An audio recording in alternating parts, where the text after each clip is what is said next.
आज हम जिद्दू कृष्णमूर्ति की उन डीप इंसाइट्स को एक्सप्लोर करेंगे जहां वो सेक्स, लव और रिलेशनशिप्स को बिल्कुल फ्रेश और बिना किसी कंडीशनिंग की दृष्टि से देखते हैं, विदाउट फियर, विदाउट जजमेंट और बिना किसी पुराने बिलीफ के बोझ के। नमस्कार दोस्तों, आप सभी का स्वागत है आनंद सूत्र में। तो ये एक ऐसी जर्नी है जहां पर हम सीखते हैं कि रियल रिलेशनशिप क्या होता है, लव की ट्रू नेचर क्या है और क्यों हमारा माइंड इतनी आसानी से कॉन्फ्लिक्ट क्रिएट कर देता है। तो चलिए काम माइंड के साथ बिना किसी कंक्लूजन के चलते हैं इस गहरी लेकिन सिंपल एक्सप्लोरेशन की ओर। शारीरिक संबंध यानी फिजिकल इंटीमेसी और शादी यानी कि मैरिज मानव जीवन के दो बहुत ही गहरे और सूक्ष्म पहलू हैं। ये हमारे संबंधों, हमारी खुशी और हमारे पर्सनल डेवलपमेंट यानी व्यक्तिगत विकास को बहुत हद तक प्रभावित करते हैं। लेकिन हम में से बहुत से लोग इन विषयों को लेकर के संघर्ष करते हैं, कभी उलझन में, कभी तनाव में, और कई बार तो हमारी इच्छाएं भी अधूरी रह जाती हैं। इस संघर्ष का मुख्य कारण है हमारा अपने बारे में सही समझ न होना और इन जीवन क्षेत्रों की सच्ची प्रकृति से अनजान होना। सेक्स और मैरिज के बारे में हमारी सोच समाज के नियमों, शिक्षा व्यवस्था और हमारे पर्सनल एक्सपीरियंस से बनती है। इसी वजह से कई गलत धारणाएं और गलत उम्मीदें पैदा हो जाती हैं। जैसा कि जिद्दू कृष्णमूर्ति, जो कि एक गहरे दार्शनिक और आध्यात्मिक मार्गदर्शक थे, वो कहते हैं कि हमारी परेशानियों की जड़ हमारे बिना सोचे समझे मान लिए गए विश्वास और क्रिएटिव वे में यानी रचनात्मक ढंग से न जी पाने में है। हम में से ज्यादातर लोगों के लिए सेक्स उलझन, टकराव और मानसिक तनाव का कारण बन जाता है। लेकिन ऐसा क्यों? जो चीज बिल्कुल नेचुरल है वही हमारे लिए समस्या क्यों बन जाती है? एक बड़ी वजह यह है कि हम वास्तव में रचनात्मक जीवन यानी कि क्रिएटिव लाइफ को नहीं जीते। समाज की मोरल रूल्स यानी कि नैतिक नियम और एजुकेशन यानी कि शिक्षा, ये सब कुछ हमारे इंटेलेक्ट और थिंकिंग माइंड यानी कि बुद्धि या सोचने वाले मन को विकसित करते हैं। लेकिन हमारे भीतर की real emotional and creative energy यानी सच्ची भावनात्मक और रचनात्मक शक्ति को डेवलप नहीं करते हैं। हम शब्दों और विचारों में जीते हैं, सोचना, एनालिसिस करना, यादों को दोहराना, पर बहुत ही कम बार हम असली सृजनशीलता, ताजगी और सहजता यानी स्पॉन्टेनिटी का अनुभव करते हैं। और इसी कमी की वजह से हमारे अंदर धीरे धीरे इमोशनल एम्प्टीनेस यानी भावनात्मक खालीपन और स्पिरिचुअल ड्राइनेस, आध्यात्मिक सूखापन पैदा हो जाता है। तो ऐसी दशा में सेक्स हमें एक निकास द्वार यानी कि आउटलेट जैसा लगने लगता है, जहां हम कुछ पलों के लिए गहरी खुशी, आजादी और खुद को भूल जाना महसूस करते हैं। हम बार बार उसी इंटेंस प्लेजर यानी तीव्र आनंद की ओर आकर्षित होते हैं ताकि अपनी रोजमर्रा की नीरसता और अंदर के खालीपन से बच सके। कृष्णमूर्ति बताते हैं कि सेक्स अपने आप में कोई समस्या नहीं है। समस्या तब पैदा होती है जब हम इसे गलत समझते हैं या खुद से भागने का साधन बना लेते हैं। हम में से ज्यादातर लोग सेक्स इसलिए चाहते हैं क्योंकि वो थोड़ी देर के लिए हमें मैं यानी ईगो के बोझ, दुख और उलझनों से दूर कर देता है।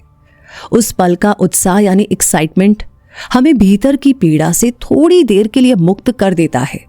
लेकिन यह मुक्ति बहुत ही क्षणिक यानी टेम्परेरी होती है। अक्सर ये कोशिश उस एक सुखद यानी ब्लिसफुल पल को बार बार पकड़ने की हमें निराशा की ओर ले जाती है। हम जितना उस आनंद को दोबारा पाने की कोशिश करते हैं वो उतना ही हमसे दूर होता जाता है। अब असल समस्या हमारे सुख यानी कि हमारे प्लेजर और खुद को भूल जाने की चाह में है। जैसा कि कृष्णमूर्ति बताते हैं कि हम लगातार ऐसे तरीकों की खोज में रहते हैं जिनसे हम अपने छोटे, सीमित और दुख देने अहम अहम यानी ईगो से बच सके, उस मैं से जो खुद को अलग थलग और सीमित महसूस करता है। हम सेक्स, रिलेशनशिप और दूसरी तरह के एक्साइटमेंट की तरफ इसलिए भागते हैं ताकि इस छोटेपन से ऊपर उठ सके। लेकिन अगर हम अपनी इच्छाओं की जड़ को नहीं समझते तो ये खोज हमें और ज्यादा असंतोष की ओर ही ले जाती है। कृष्णमूर्ति ये भी बताते हैं कि इस पूरी समझ में शिक्षकों, माता पिता और गुरुओं की बहुत बड़ी भूमिका है। अगर एक शिक्षक या माता पिता सेक्स और रिलेशनशिप्स की गहराई को खुद से नहीं समझते तो वे दूसरों को कैसे सही दिशा दिखा पाएंगे, खासकर उन बच्चों को जो स्वभाव से क्यूरियस और आसानी से प्रभावित होने वाले होते हैं। सेक्स को कैसे समझाया जाता है ये पूरी तरह उन लोगों की मानसिक स्थिति पर निर्भर है जो इसे सिखा रहे हैं। अगर माता पिता या शिक्षक खुद अपनी इच्छाओं, भय और भ्रम में फंसे हों तो वे साफ दृष्टि और बुद्धिमत्ता कैसे दे पाएंगे। इसलिए सेक्स एजुकेशन डर, अपराध बोध या उलझन से नहीं बल्कि स्पष्टता, निष्पक्षता और समझ से आनी चाहिए। सेक्स और रिलेशनशिप्स की समस्या का समाधान इच्छाओं को बार बार दोहराने में या सिर्फ प्लेजर का पीछा करने में नहीं है। कृष्णमूर्ति कहते हैं कि सच्ची रचनात्मकता उस बौद्धिक शांति से आती है जहां पर मन शांत होता है और हम जीवन को गहराई से महसूस करके रोशन दृष्टि से छू पाते हैं। इसी शांति में हमें सच्ची स्वतंत्रता मिलती है और इसी रचनात्मक स्वतंत्रता के माध्यम से हम सेक्स और मैरिज के आसपास की उलझन से बाहर निकल सकते हैं। शादी और संबंध सिर्फ इच्छाओं को पूरा करने का साधन नहीं होना चाहिए बल्कि परस्पर विकास, आत्मसमझ और रचनात्मक जीवन जीने का अवसर होना चाहिए। क्योंकि जब हम रचनात्मक यानी क्रिएटिव रूप से जीते हैं तो हम दोहराए जाने वाले विचारों, समाज की उम्मीदों या अपनी पुरानी आदतों से नहीं चलते। हम अपने संबंधों में खुलापन, स्पष्टता और भीतर की गहरी शांति के साथ जुड़ते हैं।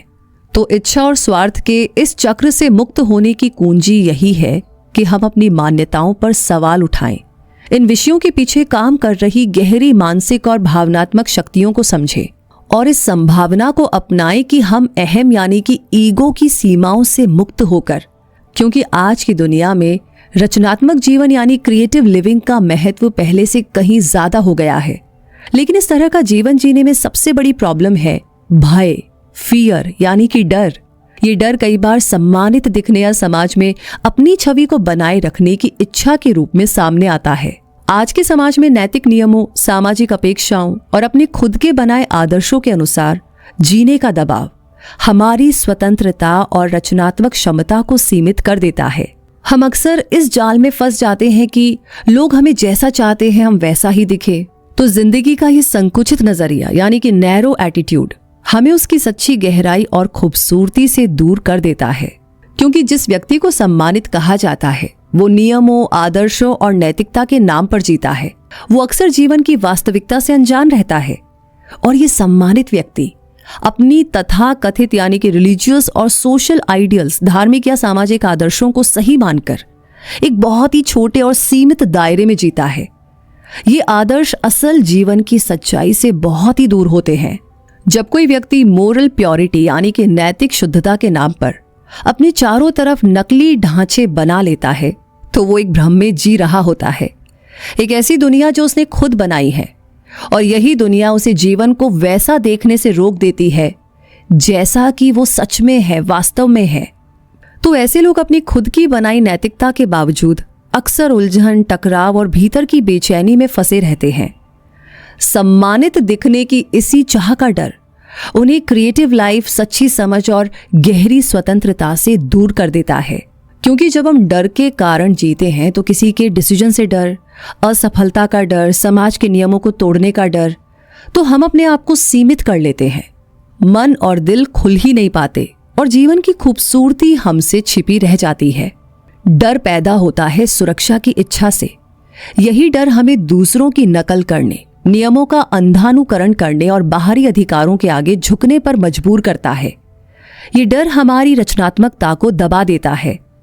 लेकिन रचनात्मक जीवन तब संभव ही नहीं जब हम भय की जंजीरों में बंधे होते हैं। क्योंकि सच्ची स्वतंत्रता और सच्ची रचनात्मकता तो तभी आती है जब हम ईगो को खुश करने या दूसरों को मनाने के लिए नहीं जीते। रचनात्मक जीवन वही है जहां पर डर नहीं हो और जहां हम दोहराव, नकल और समाज के द्वारा बनाए गए ढांचे से मुक्त होकर जीते हैं। रचनात्मकता यानी क्रिएटिविटी तभी उभर सकती है जब हम अपने विचारों, भावनाओं और इच्छाओं को बिना किसी लगाव और बिना किसी जजमेंट के देख सके। इसके लिए अपने भीतर के संसार पर बहुत ही कोमल और सतर्क ध्यान देने की जरूरत होती है। जब हमारा जीवन अधिक प्रेमपूर्ण और विचारशील हो जाता है तब इच्छा की पकड़ हम पर कम हो जाती है। क्योंकि जहां प्रेम होता है वहां पर सिर्फ इंद्रिय सुख यानी कि सेंसरी प्लेजर की चाह अपने आप कम हो जाती है लेकिन जहां प्रेम नहीं होता वहां पर सिर्फ सेंसेशंस, चाहे वो यौन हो या भौतिक, हमारे जीवन पर हावी हो जाते हैं। इसीलिए तो आज के टाइम की सबसे बड़ी समस्याओं में से एक है हमारा लगातार सेंसेशंस यानी कि उत्तेजना, उत्साह, इंद्रिय सुख के पीछे भागना। आधुनिक संस्कृति जैसे विज्ञापन, किताबें, फिल्में, सोशल मीडिया, यहाँ तक कि राजनीति, ये सब हमें यही सिखाते हैं कि सुख और उत्तेजना की ओर भागो, अपनी इंद्रियों को संतुष्ट करो और जितना चाहो उतना उपभोग करो। और हम भी लगातार ये मानने लगते हैं कि खुशियां बाहरी अनुभवों से मिलेंगी, लेकिन ये सब केवल थोड़ी देर की राहत देने वाला आनंद होता है। इसी के साथ समाज हमें संयम, नैतिकता और पवित्रता अपनाने की सलाह देता है। अब यहाँ पर एक बड़ा विरोधाभास पैदा हो जाता है। एक तरफ तो हमें सुख संवेदनाएं खोजने के लिए प्रेरित किया जाता है और दूसरी तरफ उन्हें दबाने की शिक्षा दी जाती है। ये टकराव मन में गहरी उलझन और निराशा पैदा करता है। जब हम इच्छाओं को समझे बिना उन्हें दबाने की कोशिश करते हैं तो वे और भी ज्यादा बलशाली होकर के उभरती हैं, अक्सर अनियंत्रित आदतों या लतों के रूप में।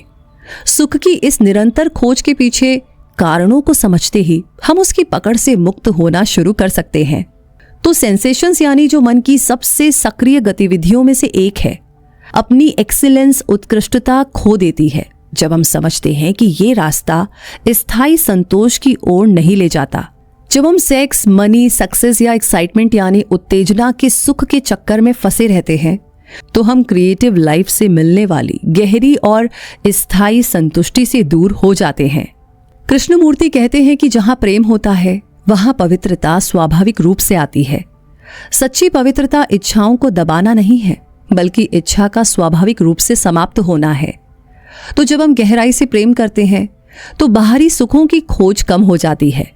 फिर हम टेम्पररी और शैलो प्लेजर्स यानी अस्थायी और सतही सुख की ओर आकर्षित नहीं होते। सच्चा सद्गुण यानी कि सच्चा वर्च्यू नैतिक नियमों का पालन करने से नहीं आता, वो आता है स्वतंत्रता से। रियल क्रिएटिविटी यानी सच्ची रचनात्मकता तभी जन्म लेती है जब मन पर सुरक्षा की चाह, दूसरों की स्वीकृति यानी उनके अप्रूवल या सुख की लालसा का बोझ न हो। जब हम समझ जाते हैं कि हमारी इच्छाएं क्या हैं और वो कैसे काम करती हैं, तब हम उनके गुलाम नहीं रहते। तब हम डर नहीं बल्कि प्रेम और जीवन से गहरे संबंध के साथ जीने लगते हैं। कम उम्र में युवाओं को अक्सर प्रबल यौन इच्छाओं का सामना करना पड़ता है। इन इच्छाओं से निपटने के लिए हम अनुशासन, दबाव या रोक टोक का सहारा लेते हैं। धार्मिक संस्थाएं, स्कूल और माता पिता भी इन इच्छाओं को दबाने की सलाह देते हैं। कहते हैं कि अगर इन्हें नियंत्रित नहीं किया जाए तो हम वासना के गुलाम बन जाएंगे। सेक्सुअल मोरालिटी की चिंता महत्वपूर्ण है, लेकिन उतना ही महत्वपूर्ण ये सवाल भी है कि क्यों नैतिकता का सबसे ज्यादा जोर सेक्स पर ही दिया जाता है, जबकि लालच, हिंसा और शोषण जैसे मुद्दों को अक्सर नजरअंदाज कर दिया जाता है। धर्म और समाज सेक्स पर तो नियंत्रण की बात करते हैं, लेकिन उस गहराई से नहीं बोलते जहां सत्ता, लोभ, युद्ध और ये रिपीट लाइन है। तो ये अंतर दिखाता है कि हमारी बहुत सी नैतिक शिक्षाएं डर और समाज को नियंत्रित करने की इच्छा से पैदा होती हैं, न कि मानव स्वभाव की गहरी समझ से। तो डर और इच्छा के इस चक्र से बाहर निकलने की कुंजी ये है कि हम अपने डर, अपनी इच्छाओं और उन सिस्टम्स को प्रश्न करें जो हमारे जीवन को नियंत्रित करते हैं। जब हम दूसरों की परमिशन की जरूरत, बाहरी सुख सुविधाओं की दौड़ और दूसरों के जजमेंट के डर से मुक्त होते हैं, तब हमारे सामने एक ऐसी जिंदगी खुलती है जिसमें असली फ्रीडम और क्रिएटिविटी होती है। ये फ्रीडम, ये स्वतंत्रता इच्छाओं को दबाने में नहीं बल्कि उन्हें समझने में है और प्यार तथा सेल्फ अवेयरनेस के द्वारा उनसे ऊपर उठने में है। तो जब हम अपनी इच्छाओं और डर के मूल कारणों को समझ लेते हैं और क्रिएटिव लिविंग को अपनाते हैं, तब हमें सच्ची तृप्ति और शांति मिलती है। इसके लिए चेतना यानी कॉन्शियसनेस में बदलाव चाहिए। समाज के द्वारा दी गई कंडीशनिंग से बाहर आने की हिम्मत चाहिए ताकि हम बिना डर या शर्म के प्रामाणिक रूप से यानी कि ऑथेंटिकली जी सके। और जब हम ऐसा करते हैं तब हमें पता चलता है कि जीवन विरोधाभासों और संघर्ष का नाम नहीं है, बल्कि ये तो बेहद एक सुंदर और सामंजस्यपूर्ण प्रभाव है, एक क्रिएटिव ऊर्जा जो हमारे भीतर जागने का इंतजार कर रही है। आज की दुनिया में चाहे पूर्व हो या पश्चिम, मैरिज जैसी संस्था अक्सर मानव संबंधों और यौन समस्याओं की जटिलताओं का पूरा समाधान नहीं दे पाती। इच्छा यानी डिजायर की नेचर को गहराई से समझे बिना शादी एक तरह का सुविधाजनक प्रबंध बन जाता है जो कॉन्ट्रैक्ट्स, म्यूचुअल ग्रेटिफिकेशन यानी आपसी संतुष्टि और सिक्योरिटी और कंफर्ट की तलाश पर आधारित होता है। तो ये सब मन की रचनाएं हैं। सेल्फ सेंटर्ड यानी आत्म केंद्रित गणनाएं, सुरक्षा की प्रवृत्ति और कंडीशनड प्रतिक्रियाएं। तो ये सब मन की रचनाएं हैं। सेल्फ सेंटर्ड यानी आत्म केंद्रित गणनाएं और सुरक्षा की प्रवृत्ति। लेकिन प्रेम मन की चीज नहीं है। सच्चा प्रेम किसी लीगल अग्रीमेंट, इमोशनल बार्गेनिंग यानी कि भावनात्मक सौदेबाजी या बाहरी दबाव से पैदा नहीं होता। ये सोच और उसकी क्लेवर कैलकुलेशंस यानी कि चालाक गणनाओं से परे है। प्रेम स्वतंत्र है, डिमांड से मुक्त है और उन स्वार्थी उद्देश्यों से अछूता है जो अक्सर रिश्तों पर हावी रहते हैं। जहां प्रेम होता है वहां पर सेक्स जैसी बातें समस्याएं नहीं बनती। असली प्रेम की अनुपस्थिति ही संघर्ष को पैदा करती है, रिश्तों को उम्मीदों और निराशाओं के मैदान में बदल देती हैं। असली प्रॉब्लम सेक्स या मैरिज में नहीं है। समस्या तो मन के प्रोसेस में है, उसकी कार्य प्रणाली में है। हमारा आकर्षण, हमारी घृणा और निर्णय की प्रवृत्ति में है। ये मेंटल पैटर्न तय करते हैं कि हम दूसरों को कैसे देखते हैं, डिजायर, पावर या उपयोगिता यानी कि यूटिलिटी की दृष्टि से। मन का लगातार सेल्फ प्रिजर्वेशन यानी आत्मरक्षा और सेल्फ इंपॉर्टेंस यानी आत्मनिष्ठा पर ध्यान यहां तक कर देता है कि परिवार और रिश्ते भी कंट्रोल, ओनरशिप और अलगाव के साधन बन जाते हैं। अक्सर हम जो चीजें लोगों को जोड़ने के लिए होती हैं उन्हें ही अपने अहंकार और स्वार्थ के कारण संघर्ष का कारण बना लेते हैं। यही गलत समझ धीरे धीरे जीवन के हर हिस्से में फैल जाती है। यहाँ तक कि हम अपने बच्चों को कैसे पालते हैं वहां भी। जब परिवार प्रेम और एकता की जगह मेरा महत्व बढ़ाने का साधन बन जाता है तो वहां जुड़ाव नहीं, दूरी पैदा होती है। तब हमारा ध्यान जीवन के बड़े सत्य और प्रेम से हटकर केवल अपनी इच्छाओं, अपेक्षाओं और महत्वाकांक्षाओं पर टिक जाता है। तो असल समस्या न तो बच्चा है न ही छात्र है। समस्या वहां शुरू होती है जहां शिक्षक, मार्गदर्शक और माता पिता खुद ही उलझे हुए होते हैं। अगर जो व्यक्ति दिशा दिखा रहा है वो खुद ही डर, भ्रम और असंतोष में जी रहा हो तो वो दूसरों को स्पष्टता, ज्ञान और शांति कैसे दे सकता है। जो लोग भीतर से थके हुए हों, जो केवल आराम और सहारे की तलाश में जी रहे हों, वे जीवन के गहरे मूल्य नहीं दे पाते। ऐसे लोगों के लिए जीवन एक बोझ बन जाता है और प्रेम की जरूरत इतनी ज्यादा हो जाती है कि वे सत्य को देख ही नहीं पाते। कोई भी एक्सपर्ट कितना भी समझदार क्यों ना हो, वो आपके भीतर का संघर्ष आपकी जगह हल नहीं कर सकता। हम मशीन तो नहीं है जिन्हें बाहर से जांच करके ठीक कर दिया जाए। हर इंसान अपने अनुभवों, यादों और परिस्थितियों से बना है।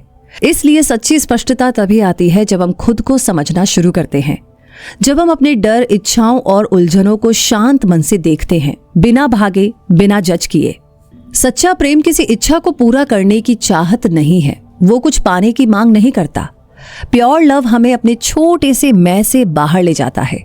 वो डर, लगाव और नियंत्रण को धीरे धीरे तोड़ देता है। जहां मन अलगाव पैदा करता है वहां प्रेम सामंजस्य लाता है।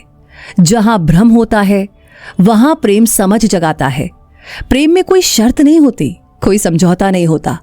रिश्ते अपने आप खिलते हैं, स्वतंत्रता, सम्मान और खुलेपन के साथ। आखिर में सच यही है कि समाधान न समाज के नियमों में है, न एक्सपर्ट्स में, न ही किसी शिक्षा प्रणाली में। समाधान है हमारी अपनी ईमानदार आत्म खोज में। हर इंसान को अपने मन की गांठें खुद खोलनी होती है, अपनी इच्छाओं को देखना होता है, अपने व्यवहार के पैटर्न को समझना होता है। यही है आत्म जागरूकता यानी खुद को जानना। हमें जीवन, रिश्तों और प्रेम का गहरा अर्थ दिखाती है। सच्ची समझ कोई आपको दे नहीं सकता, उसे आपको खुद खोजना होता है, अपने भीतर झांकने की हिम्मत से और जीवन को नए नजरिए से देखने की तैयारी से। तभी तो हम उन भ्रमों से मुक्त होते हैं जो सदियों से इंसान को बांधे हुए हैं, और तब जीवन स्वतंत्रता, रचनात्मकता और प्रेम के साथ स्वाभाविक रूप से बहने लगता है। तो अपने आप से पूछिए, क्या मैं सच में जी रहा हूं या बस डर और आदतों के दायरे में चल रहा हूं? जीवन को समझने के लिए पहले स्वयं को समझना होगा। तो अगर आज की इस बात ने आपके भीतर थोड़ी भी क्लैरिटी लाई हो तो इसे लाइक, शेयर और सब्सक्राइब करके इस अंडरस्टैंडिंग को और लोगों तक पहुंचाएं। हमारे बाकी वीडियोस भी आपकी इनर जर्नी को काफी गहरा और सरल बनाएंगे। हर मैसेज आपको फियर, डिजायर और कंफ्यूजन से बाहर निकालकर ट्रू फ्रीडम और लव की ओर ले जाता है। और जाते जाते बस यही याद रखें, शांत रहे, जागरूक रहे और अपनी इनर लाइट को जलाए रखे, क्योंकि यही तो है परम आनंद का सूत्र। धन्यवाद।